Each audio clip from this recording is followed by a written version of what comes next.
Mr. President and Vice President Kagame and your wives for making Hillary and me and our delegation feel so welcome.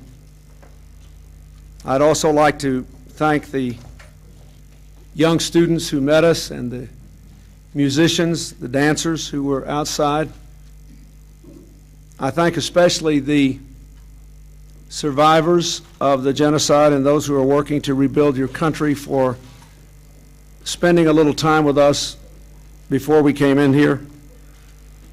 I have a great delegation of Americans with me, leaders of our government, leaders of our Congress, distinguished American citizens. We are all very grateful to be here. We thank the diplomatic corps for being here, the members of the Rwandan government, and especially the citizens. I have come today to pay the respects of my nation to all who suffered and all who perished in the Rwandan genocide.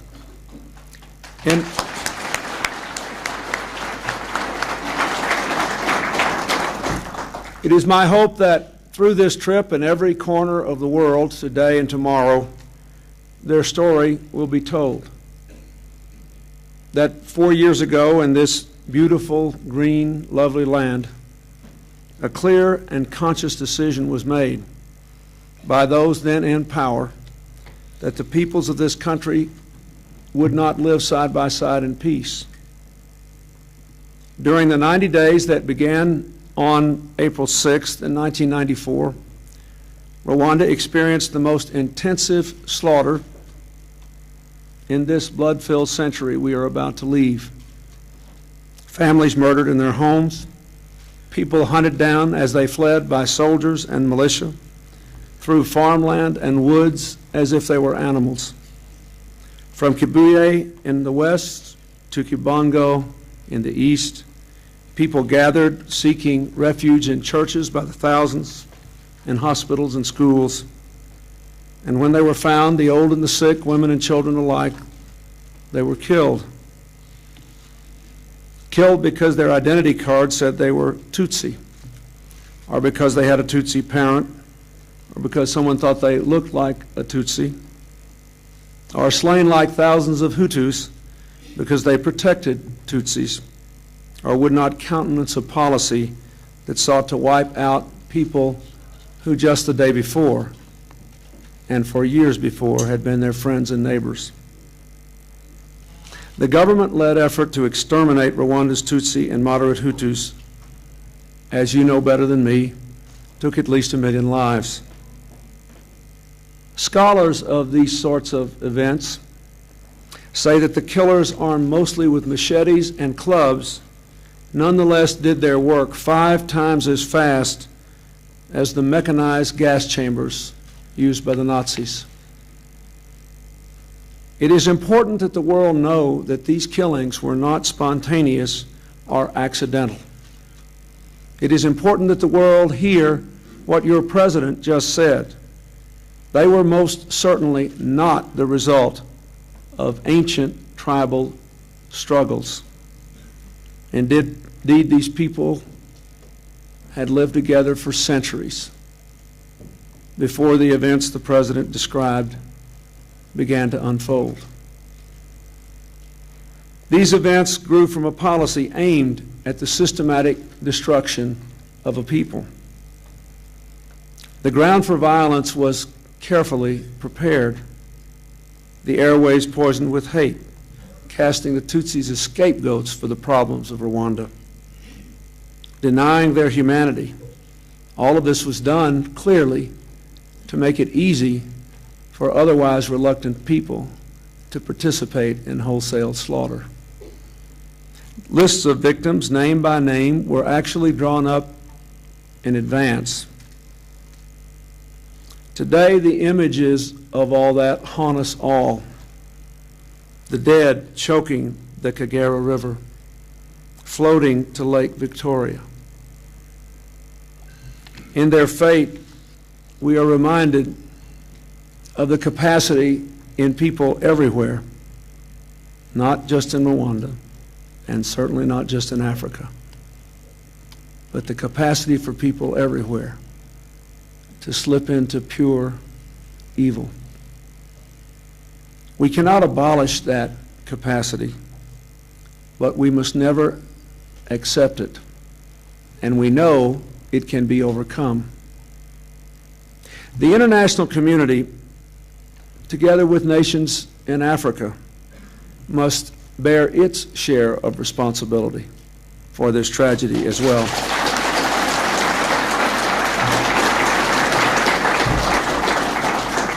We did not act quickly enough after the killing began. We should not have allowed the refugee camps to become safe haven for the killers. We did not immediately call these crimes by their rightful name, genocide. We cannot change the past, but we can and must do everything in our power to help you build a future without fear and full of hope. We owe to those who died and to those who survived, who love them, our every effort to increase our vigilance and strengthen our stand against those who would commit such atrocities in the future, here or elsewhere. Indeed, we owe to all the peoples of the world who are at risk, because each bloodletting hastens the next as the value of human life is degraded and violence becomes tolerated. The unimaginable becomes more conceivable. We owe to all the people in the world our best efforts to organize ourselves so that we can maximize the chances of preventing these events. And where they cannot be prevented, we can move more quickly to minimize the horror. So let us challenge ourselves to build a world in which no branch of humanity, because of national, racial, ethnic, or religious origin, is again threatened with destruction because of those characteristics of which people should rightly be proud. Let us work together as a community of civilized nations to strengthen our ability to prevent and, if necessary, to stop genocide. To that end, I am directing my administration to improve, with the international community, our system for identifying and spotlighting nations in danger of genocidal violence, so that we can assure worldwide awareness of impending threats. It may seem strange to you here, especially the many of you who lost members of your family, but all over the world there were people like me sitting in offices day after day after day who did not fully appreciate the depth and the speed with which you were being engulfed by this unimaginable terror. We have seen, too, and I want to say again, that genocide can occur anywhere. It is not an African phenomenon and must never be viewed as such. We have seen it in industrialized Europe. We have seen it in Asia. We must have global vigilance. And never again must we be shy in the face of the evidence.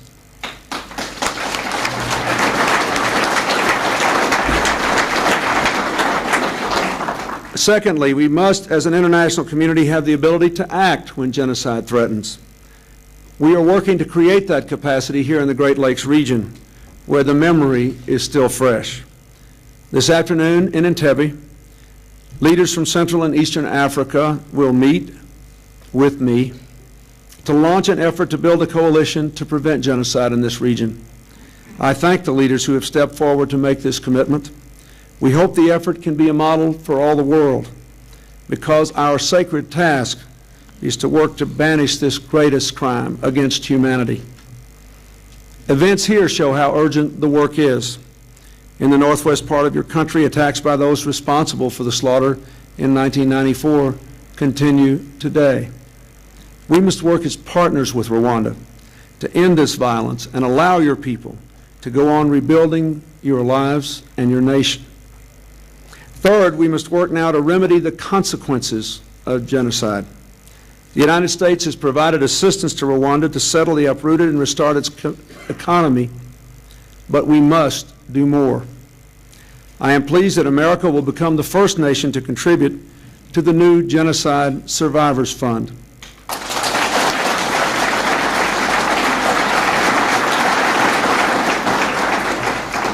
We will contribute this year $2 million, continue our support in the years to come, and urge other nations to do the same so that survivors and their communities can find the care they need and the help they must have.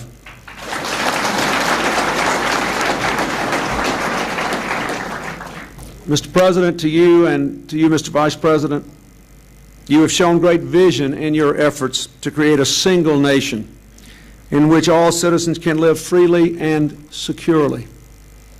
As you pointed out, Rwanda was a single nation before the European powers met in Berlin to carve up Africa. America stands with you, and we will continue helping the people of Rwanda to rebuild their lives and society.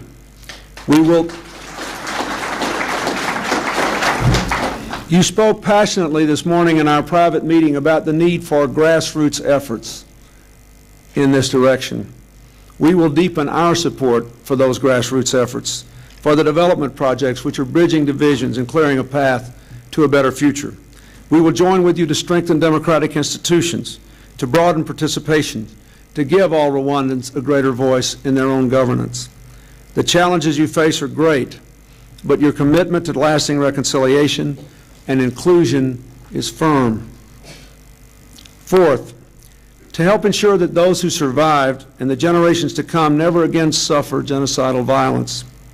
Nothing is more vital than establishing the rule of law. There can be no peace in Rwanda that lasts without a justice system that is recognized as such. We applaud the efforts of the Rwandan government to strengthen the civilian and military justice systems.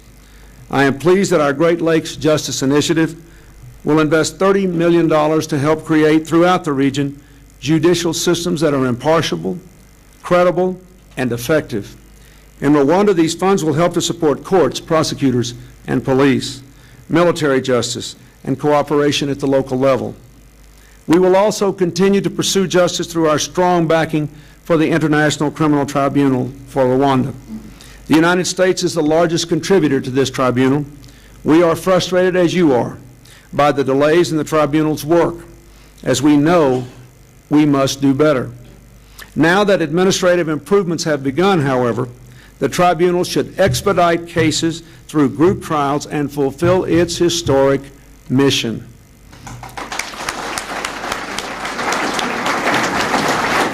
We are prepared to help, among other things, with witness relocation, so that those who still fear can speak the truth in safety. And we will support the War Crimes Tribunal for as long as it is needed to do its work, until the truth is clear and justice is rendered. Fifth, we must make it clear to all those who would commit such acts in the future that they too must answer for their acts, and they will. In Rwanda, we must hold accountable all those who may abuse human rights, whether insurgents or soldiers. Internationally, as we meet here, talks are underway at the United Nations to establish a permanent international criminal court. Rwanda and the difficulties we have had with this special tribunal underscores the need for such a court, and the United States will work to see that it is created.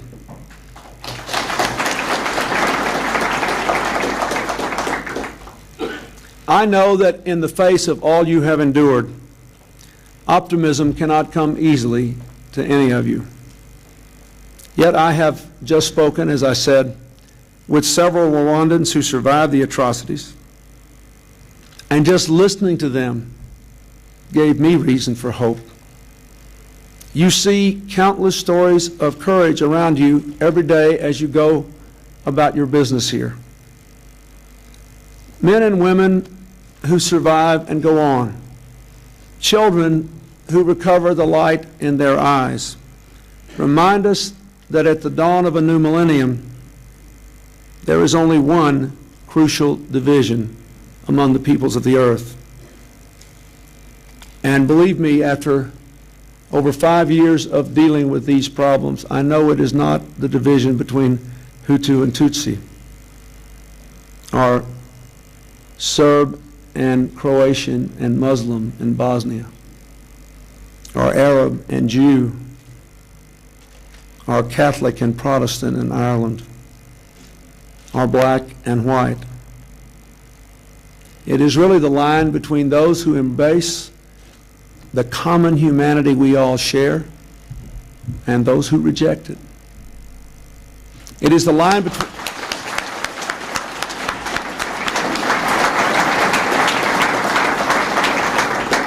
It is the line between those who find meaning in life through respect and cooperation and who therefore embrace peace, and those who can only find meaning in life if they have someone to look down on, someone to trample, someone to punish, and therefore embrace war. It is the line between those who look to the future and those who cling to the past. It is the line between those who give up their resentments and those who believe they will absolutely die if they have to release one bit of grievance. It is the line between those who confront every day with a clenched fist and those who confront every day with an open hand. That is the only line that really counts when all is said and done. To those who believe that God made each of us in His own image, how could we choose the darker road? When you look at those children who greeted us as we got off that plane today, how could anyone say they did not want those children to have a chance to have their own children, to experience the joy of another morning sunrise, to learn the normal lessons of life, to give something back to their people? When you strip it all away, whether we're talking about Rwanda or some other distant trouble spot, the world is divided according to how people believe they draw meaning from life. And so I say to you, though the road is hard and uncertain, and there are many difficulties ahead, and like every other person who wishes to help, I doubtless will not be able to do everything I would like to do. There are things we can do.